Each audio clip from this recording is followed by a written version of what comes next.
I'll never stop that noise. It's glorious.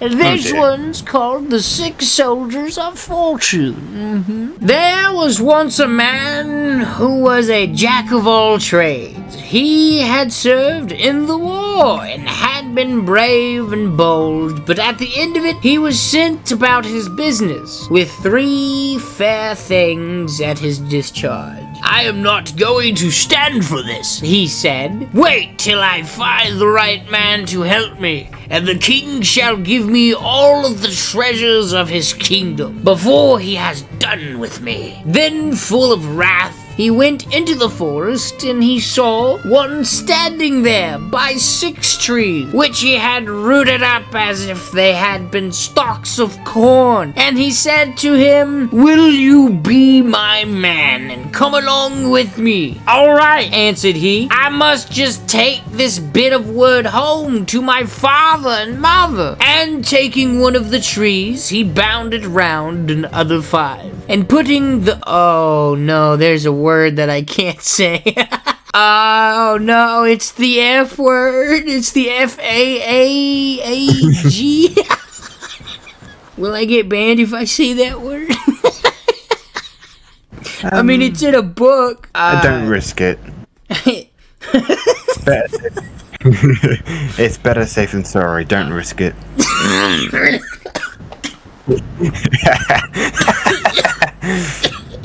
I don't know where that... Oh, man, that really hurt. Oh, God. He carried it off, but soon then coming back, he went along with his leader, who said, "Two such as we can stand against the whole world." And when they had gone a little while, they came to a huntsman who was kneeling on one knee and taking careful aim with his rifle. "Huntsman," said the leader, "what are you aiming at?" 2 miles from here," answered he, "there sits a fly on the bough of an oak tree. I mean to put a bullet into its left eye." "Oh, come along with me," said the leader. "3 of us together can stand against the world." The huntsman was quite willing to go with him. They went on till they came to 7 windmills. Those sails were going round briskly. Oh, God! I choked on my saliva. Oh, God. The huntsman was quite willing to go with him, and yet there was no wind blowing from any quarter, not a leaf stirring. "Well," said the leader, "I cannot think what ails the windmills turning without wind," and went on with his flowers about 2 miles farther. And then they came to a man sitting up in a tree, holding one's nostril and blowing with the other. "Now then," said the leader, "what are you doing up there?" 2 miles from here. 2 miles from here. Hang on, I gotta get a voice that, like, somebody who would play with their nostrils.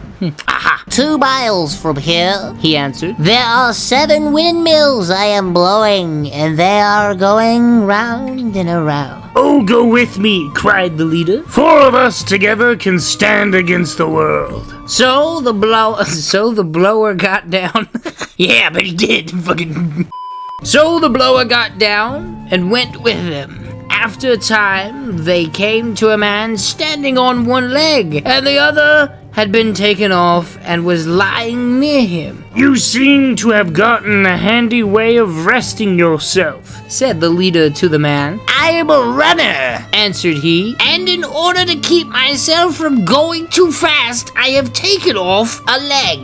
For when I run with both, I go faster than a bird can fly." "Oh, go with me," cried the leader. 5 of us together should stand against the world. So he went with them all together, and it was not long for they met a man with a little hat on, and he wore it just over one ear. "Manners, manners," said the leader. "With your hat like that, you look like a jackfool." "I dare not put it straight," answered the other. "If I did, there would be such a terrible frost, and the very birds would be frozen and fall dead from the sky to the ground." "Oh, come with me," answered the leader. "We 6 together may well stand against the whole world." So the 6 went on until they came to a town where the king had caused it to be made known that whoever would run a race with his daughter would win, and win it might become her husband, and that whoever lost must lose his head into a bargain. And the leader came forward and said one of his men should run for him. "Then," said the king, "his life too must be put into pledge, and if he falls, his head and yours must fall as well." When this was quite settled and agreed upon, the leader called to the runner and strapped his second leg onto him. "Now look out," said he, "and take care that we win." It been agreed that one of who should bring water first from a far distant brook should be accounted winner. Now the king's daughter and the runner each took a picture, and they started both at the same time. But in one moment, when the king's daughter had gone but a very little way, the runner was out of sight, for his running was as if the wind rushed by, and in a short time he reached the brook,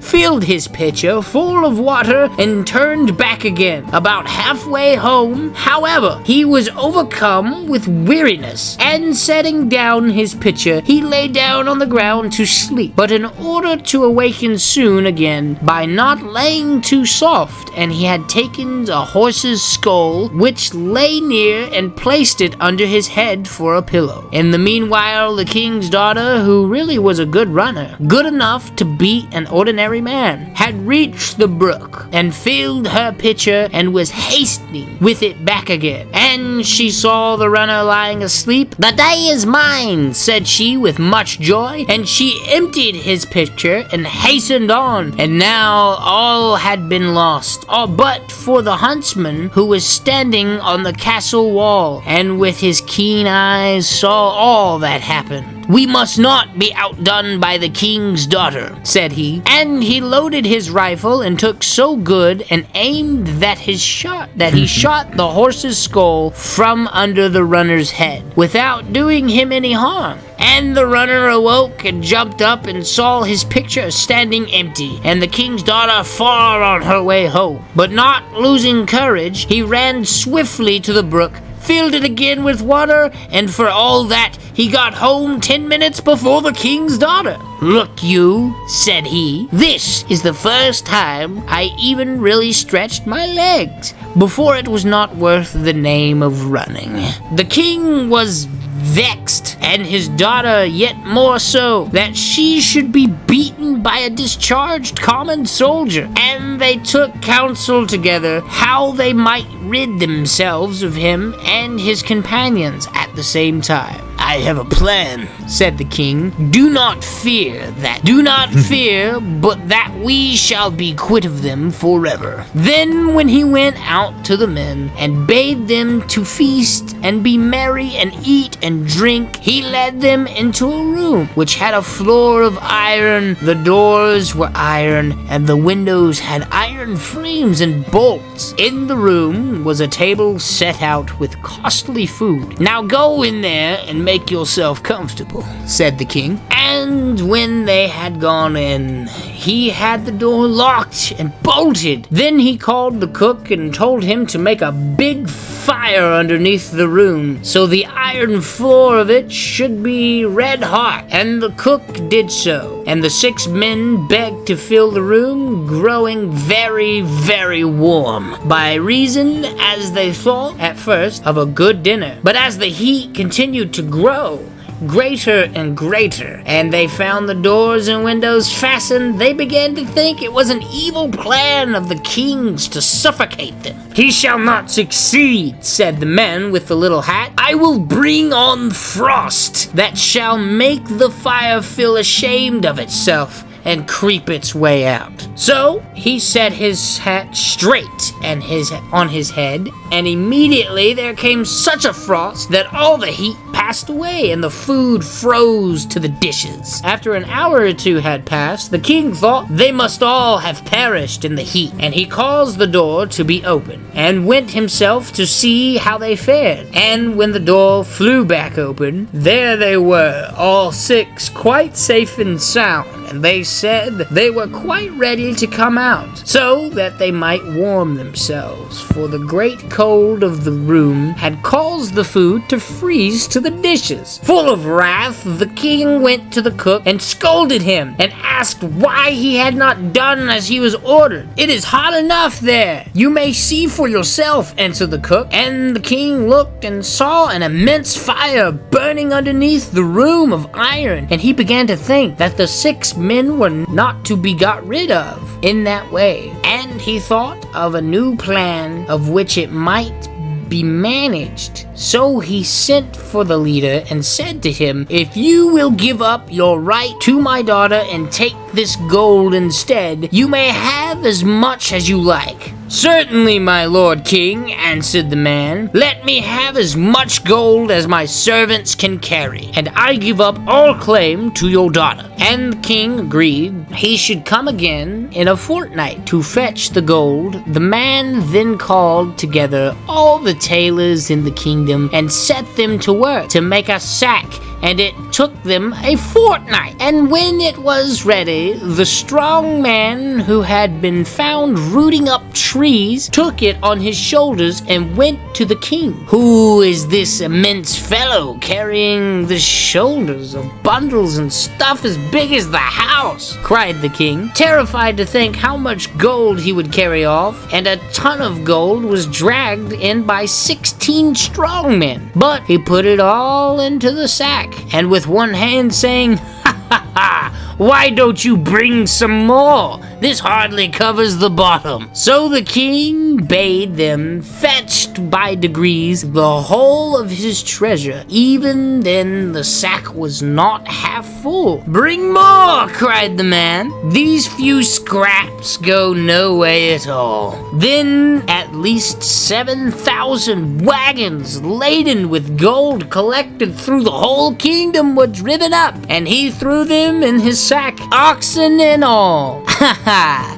I will not look too closely," said he, "but I'll take what I can get, so long as the sack is full." And when all was put in, there was still plenty of room. "I must make an end of this," he said. "If it is not full, it is so much easier to tie up." And he hoisted it on his back. He went off with his comrades. When the king saw all the wealth of his realm carried off by a single man, he was full of wrath. He bade his cavalry mount and follow after the 6 men, take the sack away from the strong man. 2 regiments were soon up to them, and called them to consider themselves prisoners, and to deliver up to the sack and cut it into pieces. "Prisoners, say you," said the man who could blow. "I'm gonna get on my knees and go to the balls." "Prisoners, say you," said the man who could blow. "Suppose you first have..." Oh, wait. This is the guy that has the nostrils. Hang on, wait, I gotta do this again. "Prisoners, say you..." No, it's like, "Prisoners, say..." No.